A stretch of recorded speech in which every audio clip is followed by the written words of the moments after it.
This is the After Party, live with Kim McAllister. Pick a couch, grab a drink, and settle into the conversation.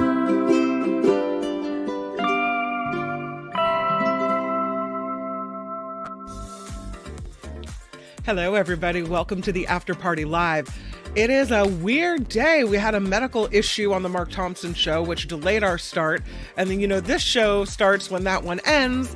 So I'm so sorry that we're getting a delayed start, but it was just kind of the situation today.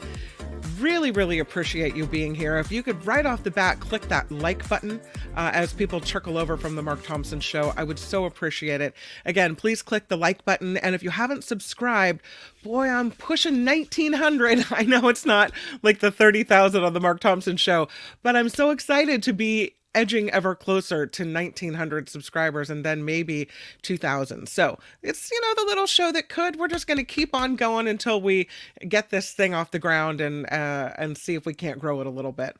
So thank you. And thank you to everyone who has contributed to the show PayPal account. Really, really appreciate that as well. Find the information in the show description and the About tab on YouTube about the show, and also in the show description every day. Okay, enough about that. Let's get right to the story so I can make sure that we get enough. Good afternoon. Appreciate you too, Doug. Thanks for being here. Hey, Jim. Nice. Audio only for Ricky. That's all right. However you're listening. By the way, don't know if you guys knew this, but this show, as Mark Thompson show and the Nikki Maduro show in its new format as well, all are available via podcast. So if you can't catch the YouTube version with the video, you can find them on the Google Podcast, Apple Podcast, the Spreaker, whatever podcast platform you listen to. The chances are very good that if you type in the Nikki Maduro show, the Mark Thompson show, or the After Party Live, you'll find us in the audio only version that way. And thank you to the folks who listen that way as well. Okay. Let's move right into the show, because I don't know if you guys saw this story, but I thought it's pretty weird. Most of the time when you hear about art issues at a museum, it's someone stealing something, right? Not this time. In this particular situation, it was an artist smuggling their painting in. Apparently that's not okay either. No, you have to go through the proper channels with all of this. This employee quietly snuck his own painting right onto the wall of a museum in Germany. This is at the Pinakothek de Moderne. So it's a modern art museum in Germany. And this person was an employee of the museum, and they were tasked with taking apart displays and putting up displays, so working with drills, doing the labor intensive work that is required when you put one of these exhibits together or take them apart. But apparently this was just a day job for this person, because by night, they were an artist. And apparently, because he had this job with, working to take apart and put together displays, had access to the museum even during off hours. And so apparently on a Saturday, when the museum was not open, snuck his own painting into the museum and hung it on the gallery wall. He's a 51-year-old man. He thought this would be his artistic breakthrough. Instead, he could be facing some prison time. This comes from the Smithsonian Magazine. The employee considered himself an artist and most likely saw his role in the museum's installation team as a day job to support his true calling. This is a spokesperson for the museum talking to The Guardian. So this Pinakothek der Moderne has some pretty famous artists gracing the walls. Picasso, Klee, Warhol. It's got 20,000 works, one of the largest modern art museums in Germany. And because of the nature of this man's job, he had access to the gallery even when it was closed. So he was helping install an exhibition on architecture and philanthropy, which is when he was carrying tools, went completely unnoticed, and he was able to move around all areas of the building outside of opening hours. His painting that he put on the wall was pretty big, 24 by 47 inches. So he attaches it to the exhibition wall with 2 screws, leaving behind drill holes. And the staff at the museum were quickly like, what is that? That is not something that we had approved to have on the museum wall. But they left it there until the end of the day. And then they're like, no, they took it down. Not a lot of damage because of the screw holes in the wall. They call the damage about $107. The picture has been removed, it's been confiscated, but the museum called the police. And so apparently there could be a little bit of jail time because of sneaking the art onto the wall here. There was a similar situation that happened at a different museum in Germany, in Bonn, Germany, where a student used double-sided tape to stick one of her paintings onto a gallery wall. And the staff there didn't notice the painting until they took down the exhibition that it was hanging in. They said they thought it was funny. They wanted to get to know the artist. They told her to get in touch. There's no trouble, word of honor. But for this situation in Munich, not so much. They are not as lighthearted about this whole thing. The employee confessed his actions via email after the painting was discovered. The museum fired him and reported his actions to police. So he's under investigation for the $100 in property damage. And if he's convicted, get this, he could face up to 2 years in prison. 2 years for that? Wow. I don't think that's what he had planned when he had, put his painting on the wall. I don't know. I mean, I guess you're hurting the integrity of the museum, right?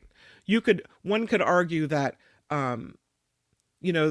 the museum has something to present and a voice to display. And if you go in and start putting random art on the walls, you're hurting the quality of what people will see at the museum. I guess you could argue that, but it just seems a little, I don't know, a little rough to me. Yeah. Anyway. All right. Enough of that. So there is an animal story that I wanted to share with you. And Animals Today, sponsored by Janet R. Animals, like bears, are coming out of hibernation. And so we're seeing a lot more bear stories pop up. And here's one that I found where you've seen this before, where bears are attracted to cars. And I think the funny part about this one is, is there donuts in this squad car? I don't know. But check this out. This is a bear who is very, very curious about this squad car. Look at him trying to get in there. What, are there donuts in there? What's going on? So the police department, the state trooper, puts out a wanted poster, suspect description, name unknown, address unknown, alias Teddy, weight 500 plus pounds, as he goes in there. He's just trying to sniff out what's in the car. I mean, who knows what's in there? Could be something good. There he is. So we've seen them sniff out a police car just in the last few days, swim at a pool in Burbank, right? All these things. So I think it's a good reminder that they're waking up, and in communities where these creatures are located, you're going to see more of them. I know this is not necessarily what everybody wants to talk about all the time, but I feel like this is really important because there are a lot of people, not just women, people that suffer from urinary tract infections all the time. And there's apparently a new oral vaccine that could be a potential alternative to antibiotics for people who get these in a recurring fashion. And so they've done this study with this vaccine, and it turns out that more than half of patients with recurring UTIs, 54%, wound up infection-free for 9 years after receiving this oral spray vaccine. It had no notable side effects, according to researchers. Before having the vaccine, all the participants in the study suffered from UTIs recurrent. And for many women, especially, it can be difficult to treat, right? It can end up with a bladder infection. It can spread. So 9 years after receiving this new UTI vaccine, about half of the participants remained infection-free. The researchers say overall the vaccine is safe in the long term. The participants reported having fewer UTIs that were less severe, and many who did get a UTI told researchers that simply drinking plenty of water was enough to treat it. The medicine is developed by this Spanish pharmaceutical company called Immunotech, and it's the MV140 vaccine. It has 4 bacterial species in a pineapple-flavored suspension of water. And remember, it's an oral spritz, right? The vaccine is administered with 2 spritzes under the tongue every day for 3 months. So it has to taste at least decent. So it tastes like, I guess what, pineapple juice? 2 spritzes under the tongue every day for 3 months. I would say if you're someone that has this, because I know people that have recurrent issues with this, that would be a small price to pay. So if that really works, it was a 9-year follow-up study. Researchers analyzed the health records of 89 participants and interviewed them. Of the group, 48 remained entirely infection-free during the entire 9-year follow-up. The average infection-free period across the entire group, 4.5 years for women, 3.5 years for men. About 40% of participants reported having repeat doses of the vaccine after 1 or 2 years. They call the results very promising. That UTIs are a substantial economic burden. Overuse of antibiotic treatments can lead to antibiotic-resistant infections. So this could be a good deal. They're still researching this, but gosh, that's kind of good, I would say. Did you hear about the Disney cabins in Florida? The Disney cabins, Disney is redoing things at Disney World. And they have these cabins you could stay in. They're a little bit rustic. I think they look really nice. They're the Fort Wilderness cabins. And they're redoing everything. They're making everything more modern. They're changing it all up. And they're selling these. So if you want to own, Wes, are you hearing me? If you want to own a piece of Disney history, they're now selling these cabins that were once at the Disney's Fort Wilderness Resort and Campground.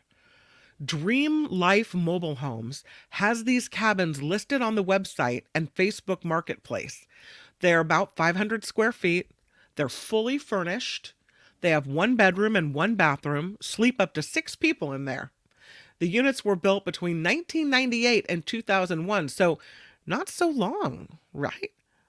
There are multiple cabins available. The folks at Dream Life Mobile Homes say they could be a great investment property option for an Airbnb, a VRBO, a tiny home resort, a rental, a lot of other possibilities. Each cabin will need to have its deck, stairs, and side skirting replaced. So the deck you see there, that won't come with it. They're $50,000, $49,900, and they'll deliver it to you free within 25 miles of Orlando. Otherwise, you have to pay to have it delivered.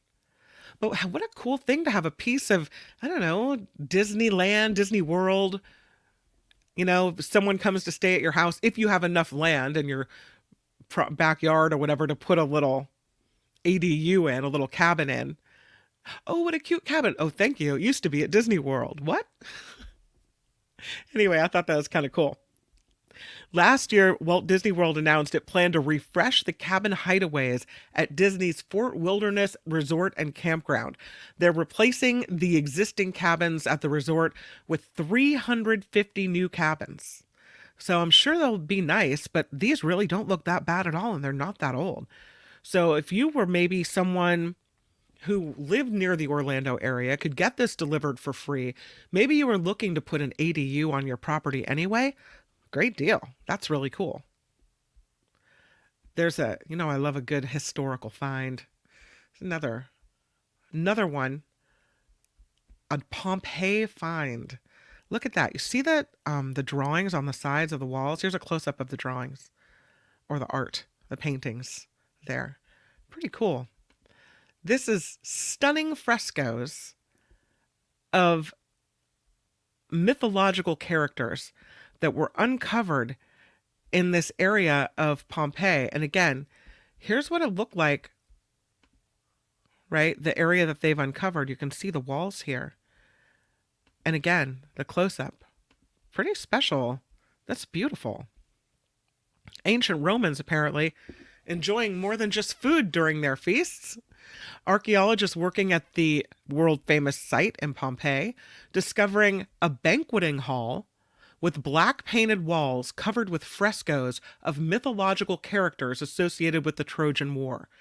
This was an ornately decorated room which provided an elegant setting for entertainment or conversation during banquets. The archaeological park of Pompeii, overseeing this site, is saying, yeah, this is the banquet hall. Now, it doesn't look very big to me for a banquet hall. Here again, here's the main thing. Can you picture it? Filled with tables and people drinking and eating. Kind of cool. Just to think back about people in that age. So one of the frescoes shows Cassandra, the daughter of Priam, with the god Apollo. As legend has it, Apollo promised Cassandra the gift of prophecy, but as she did not yield to his desires, punished her by also ordaining that her prophecies would never be believed. Her warning of the fall of Troy went unheeded. This is a newly revealed dining room. It's about 49 feet long, 20 feet wide, opens up to a courtyard with a long staircase leading to a second floor. On the fresh plaster of the arches of the staircase, someone used charcoal to draw two pairs of gladiators and what seemed to be a huge stylized phallus as well. There were large piles of building materials found beneath the arches as well. So interesting. It seems like so much is found. Every time you turn around, they find something else incredible in Pompeii. Really cool. Do you want to help save from the culture to the not so much? Do you want to help save Beer Can Island? Well, you can help save Beer Can Island. As a matter of fact, you can own a little bitty piece of part of it.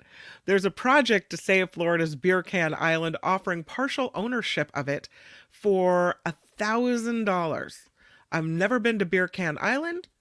I don't know if it's like, are there beer cans everywhere? Does it look like a trashy place? I don't know. Let's take a look.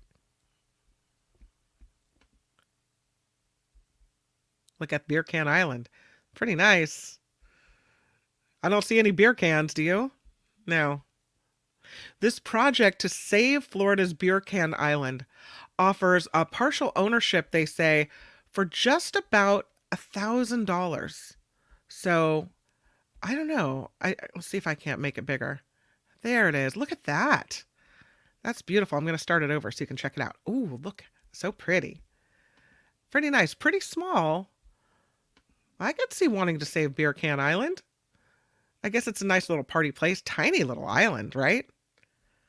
Yeah. This is a small Florida key known as Beer Can Island because of so many parties thrown there. So the area's for sale. One prospective buyer is looking for partners to go in at $1,000 a piece. It's a 9-acre island. It's also known as Pine Key. It's located right near MacDill Air Force Base and Apollo Beach. And it was created in the 1940s as a result of all the dredging in this area. They took sand and relocated it from other materials from construction sites. And what you have here is Beer Can Island. It was planted with Australian pine trees to help prevent erosion. And because it had been littered with empty beer cans from decades of parties, they do call it Beer Can Island. It was purchased by 4 friends in 2017. They scooped out about 300 to 400 bags worth of trash from this property, and the owners ended up installing other attractions like a giant slide, portable bathrooms. They put in a tiki bar to attract people here. And it was successful for a time, but they decided to close this island down because of the long work hours required to maintain it.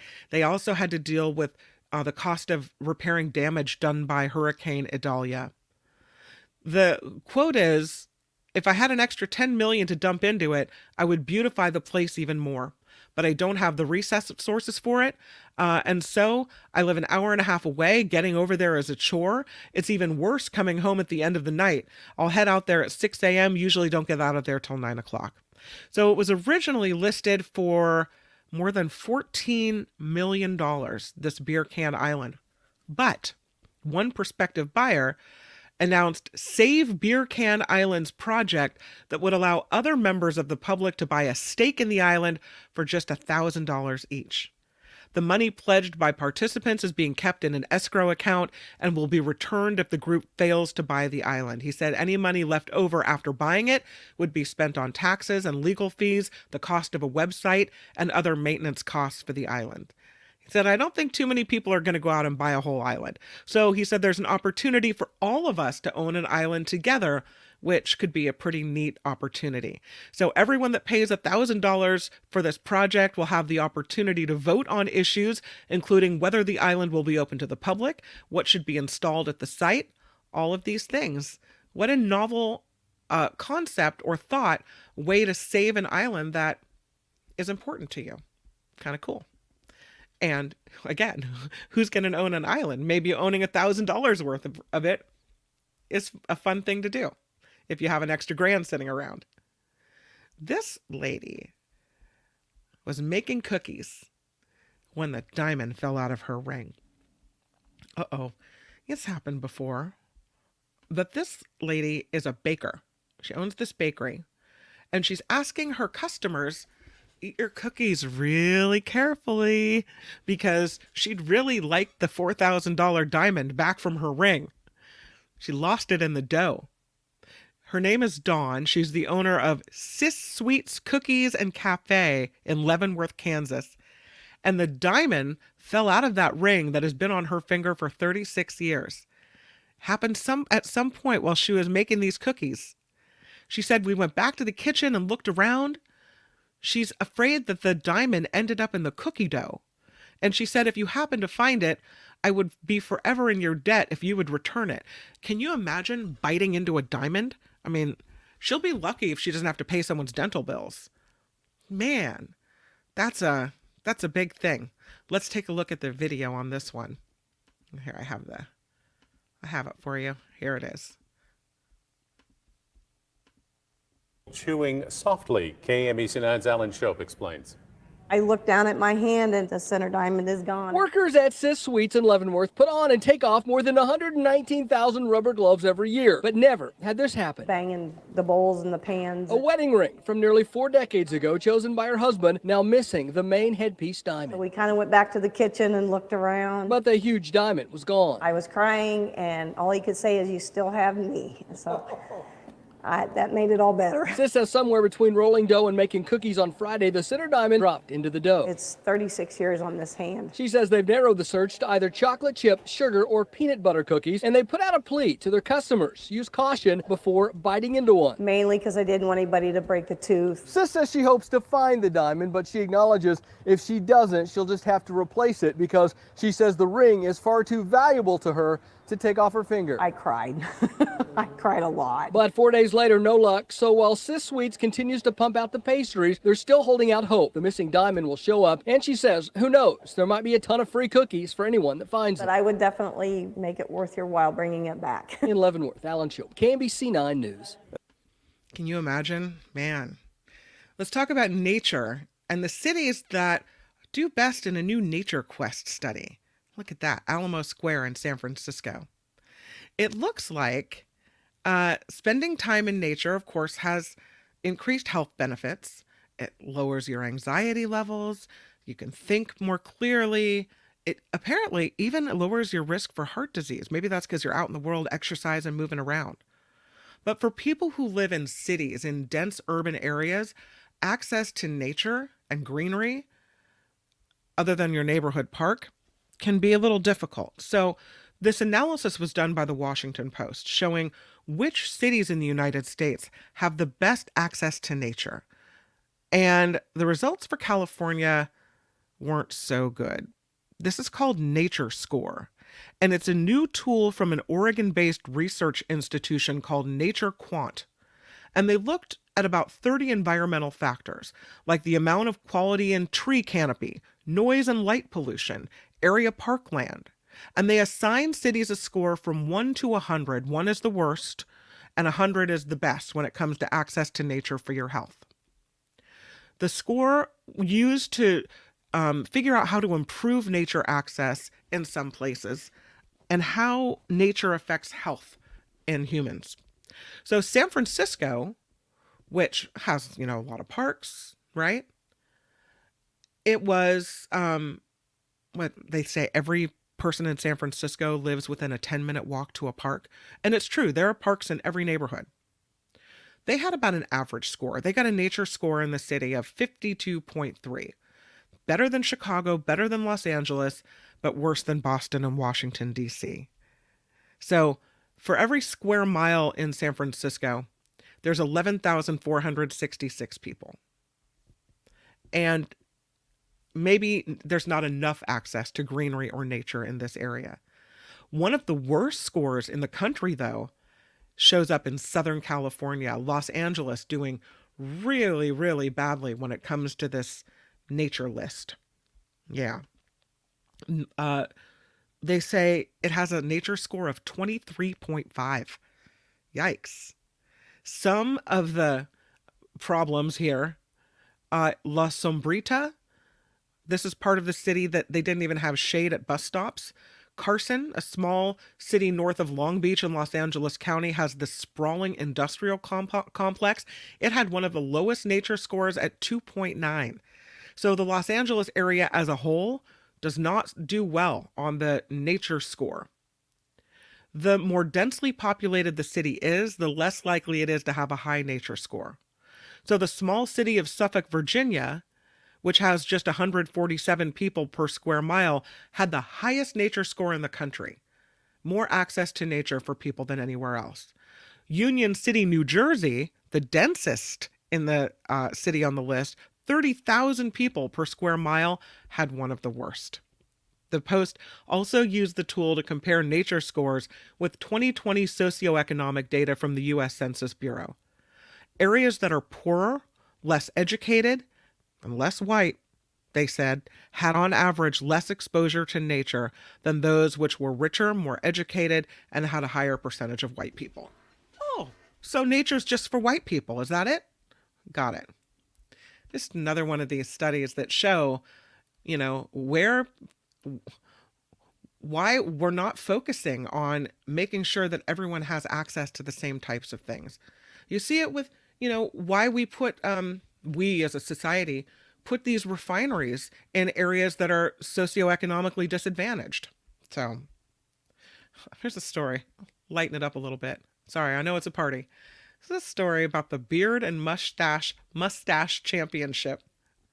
They've claimed 3 facial hair chain world records. I know I'm going to get demonetized for this, but since I'm already demonetized anyway, maybe that's the way of the world. This is an annual event. It's held in different locations every year by Beard Team USA. And this time it was in Florida. They broke 3 Guinness World Records for the longest chain of beards and mustaches and partial beards. This is, it's pretty wild. They tied them all together like a chain, and you could see them going on and on and on and on. They first attempted this record for the longest beard chain, previously set at 150 feet during the previous year's National Beard and Mustache Champions. So the beard sporting participants stand side by side, their facial hair clipped together into an 86 long person chain, measuring 195 feet and 3 inches. So then they attempt the record for the longest mustache chain, with 27 people involved, and it's a record-breaking length of 20 feet and 4 inches. Can you imagine having your mustaches clipped together like this? Crazy. The final record, the longest partial beard chain, involved only those participants with partial beard styles, which include mutton chops, goatees, and musketeer-style facial hair. The partial beard chain, made up of 24 participants, measured 42 feet and 8 inches long. So all 3 record attempts are successful. It looks extra crazy because it's so wacky to even make a beard chain in the first place. The creative director for Beard Team USA tells Guinness World Records the measuring, documenting, and all of the official aspects of certifying the record title for Guinness World Records just adds to the whole thing. So I was going to play you the video, but it's not popping up. Absolutely nuts. Oh, okay, I do have it. Okay. Yeah, it's pretty crazy stuff. I don't know. They have to stand not so close to each other. Well, here's some pictures of it. I'll show you you don't really get the full length of it in this shot, but at least you can kind of see how they have to be clipped together like this. I don't know. I don't think my husband would stand clipped together to another person, although he does have a little beard. Here it is. Look at them all. So you got the full beards, you got the mustache guys, you got the partial beard guys, and the record set for all 3 categories. Congratulations to the facial hair guys. Look at that. Well done, and way to go. Okay, let's move on to this one. This is supposed to be the brightest light of all time. I am, fascinated by these space stories. This is a gamma ray burst caused by an exploding star. And it has, apparently, shown us the brightest light ever seen. So let's see if I can get this for you. No. I'm sorry. Let's see if I can. Nope. Well, maybe I'll share my screen with you. But it's beautiful. The picture is beautiful.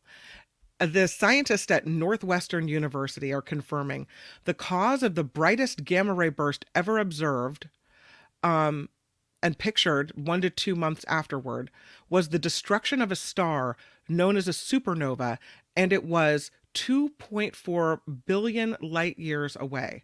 I mean, it's just so beautiful. I can't imagine looking at that and knowing that you just saw a star explode. So cool. All right, see if I can't. For some reason, it doesn't like it. Oh, here it is. Okay, here's what it looks like. Check this out. You kind of see a little circle in the picture as well. See that? The bright light in the middle that's circled? Yeah, that's what it looks like. The team discovers from Northwestern that the phenomenon responsible for this historic burst of electromagnetic radiation, called the brightest of all time, is the collapse and then the subsequent explosion of this massive star. They saw it using the James Webb Space Telescope. Pretty cool. They'd been unable to uncover the cause until now because the once in 10,000 year event was so bright, 10 times brighter than any previously seen gamma ray burst. But they were able to detect the supernova behind the burst by studying its aftermath with this James Webb telescope 6 months afterward. It was so bright that it obscured any potential supernova signature in the first weeks and months after the burst. The afterglow of the gamma ray burst was like the headlight of a car coming straight at you. So you couldn't even, that prevents you just from seeing the car itself. Same thing here, where you couldn't really see anything except the bright light. So they had to wait for this to fade significantly to give researchers the chance of seeing the supernova. They were able to observe the signature left by calcium and oxygen elements that occur within supernovas by viewing light at the infrared end of the light spectrum via the James Webb's near-infrared spectrograph. And they found that it was nowhere as bright as expected given the gamma radiation that was coming from it. They said it's not brighter than previous supernovae. It looked fairly normal in the context of others associated with less energetic gamma ray bursts. The researcher said you might expect that the same collapsing star producing a very energetic and bright gamma ray burst would also produce a very energetic and bright supernova. But it turns out that's not the case, that we have this extremely luminous gamma ray burst, but a very normal looking supernova.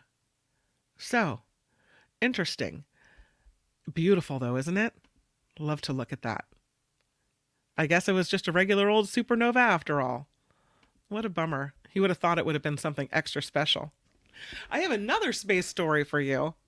This one about baby stars. And while they're forming, it turns out they kind of sneeze. It's a star sneeze, is what researchers are calling it. I have to ask Professor Fracknoy about this one.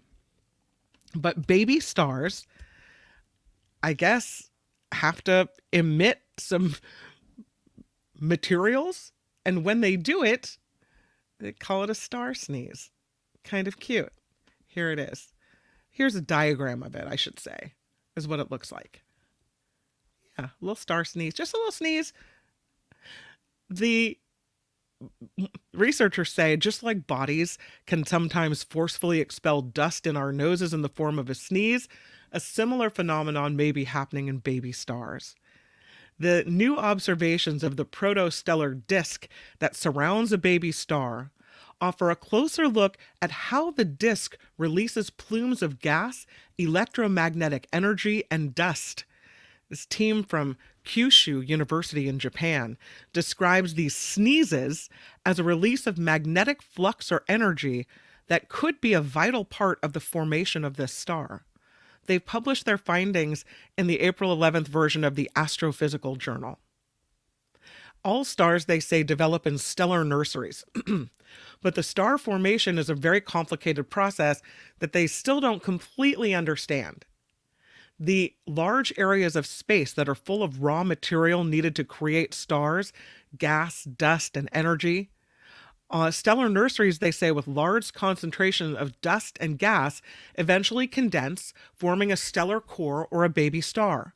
Over the time, the stellar cores will accumulate more material and grow in mass, and as this growth continues, dust and gas form a ring around the new star that astronomers call the protostellar disk.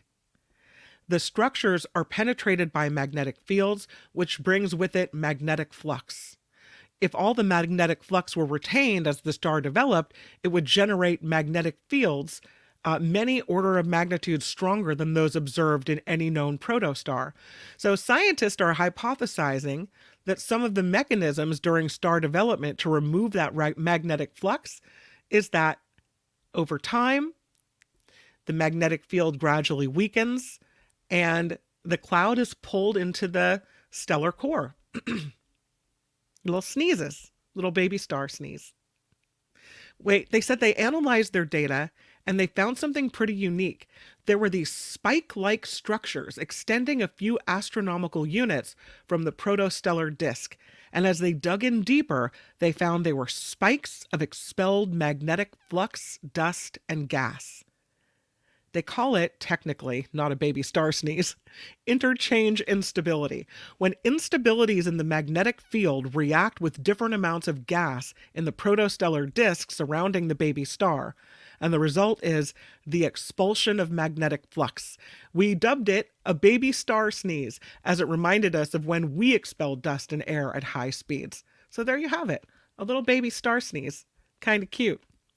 Speaking of space stuff, did you hear that starting today, the Lyrid meteor shower is beginning?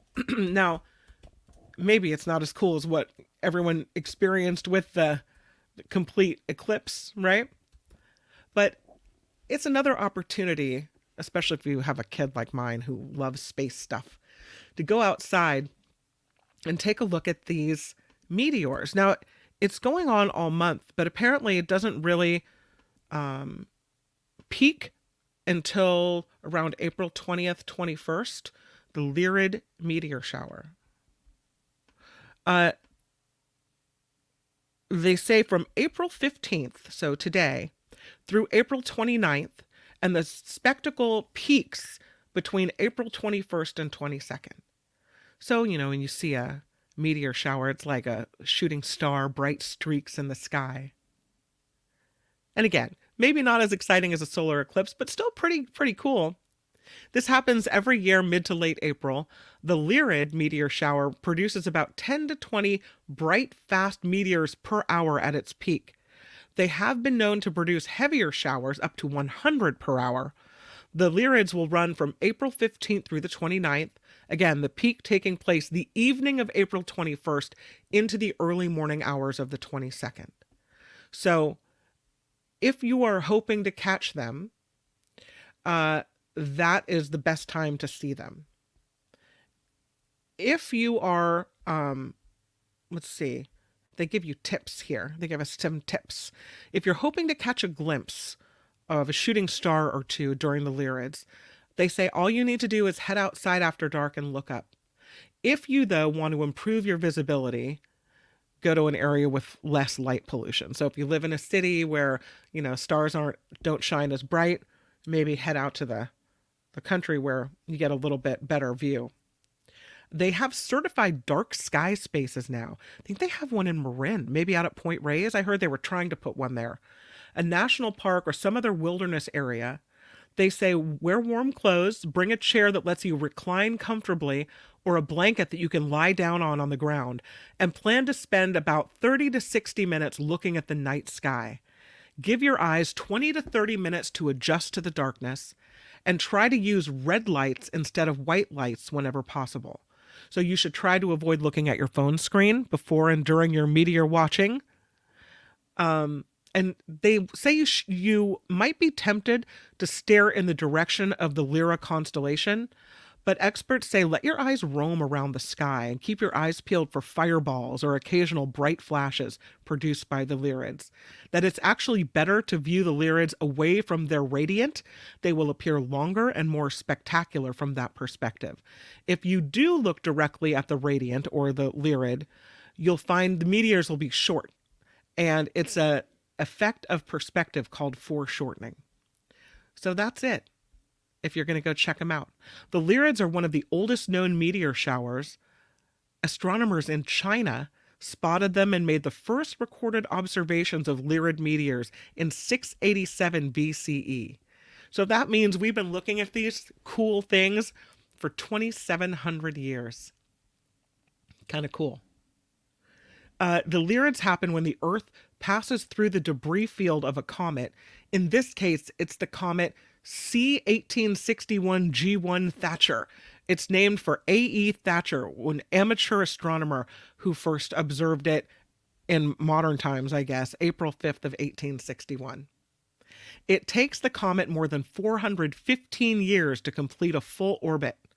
And the drawn-out journey means the year of its discovery, 1861, was also the last time the comet Thatcher made its closest approach to the sun. The next time Thatcher will re-enter the inner solar system will be around the year 2278. That according to Earth Sky. So kind of cool. Last story, and I know I'm going a little bit long today, but that's because everything got kind of bumped back. The last story I wanted to share with you today was about this massive kangaroo. And I mean, this guy, he's huge. He's not around anymore, but he's a pretty big kanga, I have to tell you. Interesting. Here's an artist's rendering of what things may have looked like way back when. This super kanga in New Zealand, they had apparently giant lemurs, large marine reptiles. Paleontologists now finding evidence of 3 unusual new species of giant fossil kangaroo in present-day Australia and New Guinea as well. These creatures are described in a study, the journal Megataxa. They indicate these species were likely much more diverse in terms of shape, range of habitat, and hopping method as well. The living kangaroos are already pretty remarkable. So it's amazing to think what these peculiar giant kangaroos could have been getting up to. That's the quote from the study co-author at Flinders University. Kind of interesting. The 3 new species belong to an extinct genus of giant kangaroo called Protemnodon that lived about 5 million to 40,000 years ago. They would have looked similar to modern gray kangaroos, but they were generally more squat and muscular. Some species were about 110 pounds, others twice as large as today's biggest living kangaroos. They have historically been found as individual bones instead of in complete skeletons. And it made it difficult for scientists to figure out just how many species there were and how they differed in geographic range, in movement, in size. The fossils of this genus are widespread, they're found regularly, but more often than not, you have no way of being certain which species it is that you're actually looking at. So for this study, the team was able to use multiple complete fossilized kangaroo skeletons from Lake Cuyabonna in South Australia. And that helped them get a bigger picture of these big kangaroos.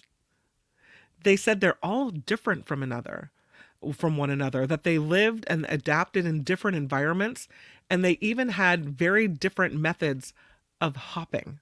I have another picture I want to show you of kind of the difference between the modern day kangaroos and the kangaroos that they're talking about.